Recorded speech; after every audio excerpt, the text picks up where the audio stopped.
credit card charges in general. So I think this world is quite complicated.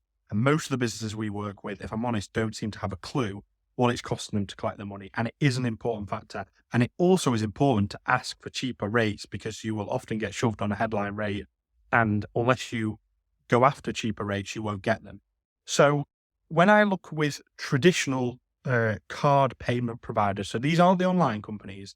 These are people that still probably have a salesperson that comes and visits you. They want to give you a physical card machine. These types of companies, I'm not going to mention names not to single any out because most of them do this.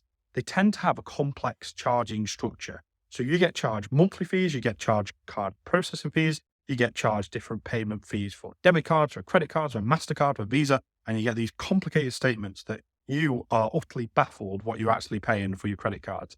If that is the case, the simple way that I do to work it out is I take the total amount of money that you collect each month, if you get that, and I divide it by I take the costs and I work out what the percentage is, and then I do that over 4 or 5 months, and I can work out on average-ish what you're paying. I don't care that you're paying 0.9% for credit cards and 0.3% for debit cards and 0.15% for Amex. I just need an average figure that you're paying across the board. And then I can take that magical, mystical figure and compare that to the more modern companies that now just give you a flat fee.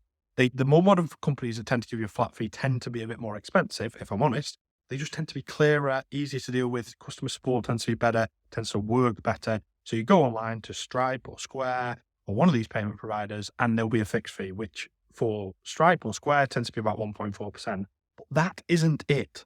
You join these companies and you are all 1.4%, but you can ask the question to get a cheaper rate. For most, when I've discussed in the past, not trying to give away too many trade secrets here if they're trade secrets because they don't make this very clear, but at about £50,000 worth of turnover a month, you start being able to negotiate for a better rate. So like anything in your business, if you turn it over about £50,000 a month with any of these payment providers, go and ask the question, get a better rate, tell them you're going elsewhere, taking your business elsewhere, and suddenly you will suddenly get a more preferential rate. And if you can move that from 1.4 to 1.1 or 1.2, even a 0.1% saving on £50,000, I'm going to have to do quick maths in my head here, it's 50 quid. So if you get 0.2% saving on 50 grand, it's 100 quid a month. It was space of a year, over £1,000, which to me is still quite a lot of money that I would be looking to save in my business. The bigger your business gets, the bigger that saving will be also because it's on a percentage basis. So it is worth looking at. It is worth reviewing. Don't just take it as read that your card rate is your card rate. Ask the question.